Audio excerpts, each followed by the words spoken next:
लखीमपुर खीरी की बात होगी। चुंकी कांड में आरोपी आशीष मिश्रा शुक्रवार को पुलिस के सामने पूछताछ के लिए पेश नहीं हुए। ऐसे में दूसरा नोटिस उनके घर के सामने चस्पा दिया गया है। जैसा कि तस्वीरों में भी आप देख रहे हैं, अजय मिश्र का बयान हालांकि अब सामने आया है। उनका कहना है कि आशीष जल्द ही पेश होंगे।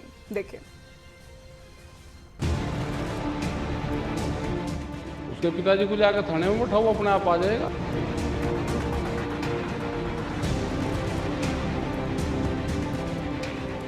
लखीमपुर खीरी कांड का मुख्य आरोपी आशीष मिश्रा क्राइम ब्रांच के सामने पेश नहीं हुआ। आशीष मिश्रा कहां गायब हो गया है, ये किसी को नहीं पता। जो आशीष मिश्रा मीडिया के सामने सफाई दे रहा था, उस आशीष मिश्रा को यूपी पुलिस तलाश नहीं पा रही है। तो सवाल है, क्या सच में यूपी पुलिस लखीमपुर कांड के आरोपी के बारे में अनजान रह गई है? क्या केंद्रीय गृह राज्य मंत्री का बेटा आशीष मिश्रा पुलिस की पहुंच से सच में दूर है?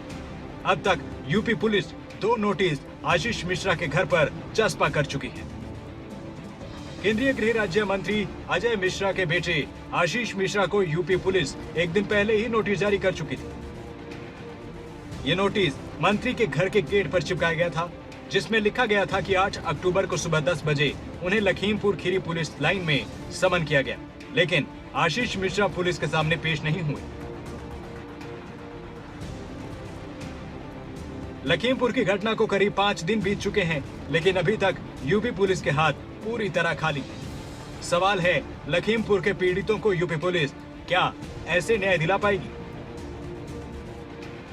इतना भरोसा प्रदेश को और प्रदेशवासियों को जरूर दिलाना चाहते हैं कि किसी भी कीमत पे जो भी दोषी होगा वो बख्शा नहीं जाएगा, कि कोई पद या कोई प्रतिष्ठा या कोई अन्य दबाव किसी भी अपराध करने वाले के काम नहीं आएगा। मैं अभी किसी व्यक्ति का नाम, जो जांच चल रही है उस जांच में हम कोई इंटरफियर नहीं कर सकते, लेकिन दोषी अगर कोई पाया जाएगा तो उसे कोई बचा नहीं पाएगा। आगे जो भी कर रहे, विपक्ष का जो काम होता है वो कर रहा है और उसको करना चाहिए।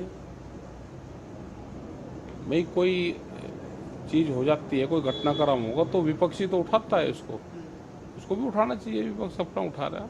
आप संतुष्ट हैं विपक्ष के जो कदम से जो विपक्ष कर रहे हैं? हम क्या संतुष्ट, तो सरकार बताएगी वो है या नहीं है। लग रहे वे भी कुछ ना कुछ रोड़ा रोका कर रहे हैं।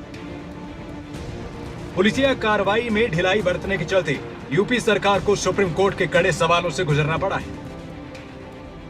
सुप्रीम कोर्ट ने यूपी सरकार को फटकार लगाते हुए सवाल किया है, क्या हत्या के आरोपियों को पुलिस नोटिस भेजकर पूछताछ के लिए बुलाती है?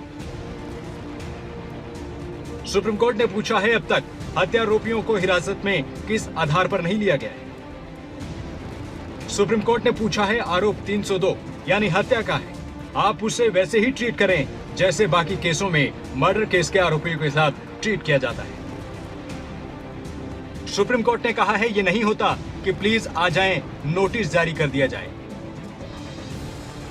सुप्रीम कोर्ट ने यूपी सरकार को अपने डीजीपी को यह सुनिश्चित करने को भी कहा है कि जब तक कोई दूसरी एजेंसी इसे नहीं संभालती, तब तक मामले में सबूत सुरक्षित रखे जाएं।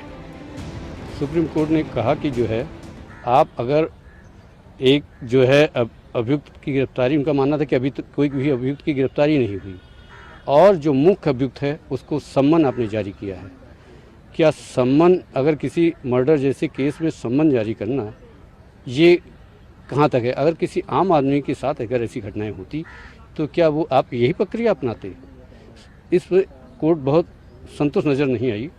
उन्होंने कहा कि जो है, अगर आप जो है डीजीपी को कहा कि आप जितने भी साक्ष्य हैं उनको आप संरक्षित रखें, ताकि मान लीजिए कभी कोई जांच एजेंसी होता है जो चेंज की जाती है तो उसमें क्या होता है कि जो एविडेंस हैं वो या तो ख़त्म कर दिए जाते हैं या हटा दिए जाते हैं या कुछ भी किए जाते हैं। इसको देखते हुए उन्होंने कहा कि ये जांच एजेंसी हो, कहीं परिवर्तन हो या कुछ हो तो उसके लिए आप साक्ष्य मत हटाएं। आशीष मिश्रा को लेकर विपक्ष हमलावर है। सुप्रीम कोर्ट ने भी मामले को लेकर सख्त रुख दिखाया है। यूपी पुलिस ने आशीष मिश्रा को दोबारा तलब कर पूछताछ के लिए तो बुला लिया है, लेकिन सवाल फिर वही है, आखिर आशीष मिश्रा हैं कहां? न्यूज डेस्क रिपोर्ट, खबरें अभी तक।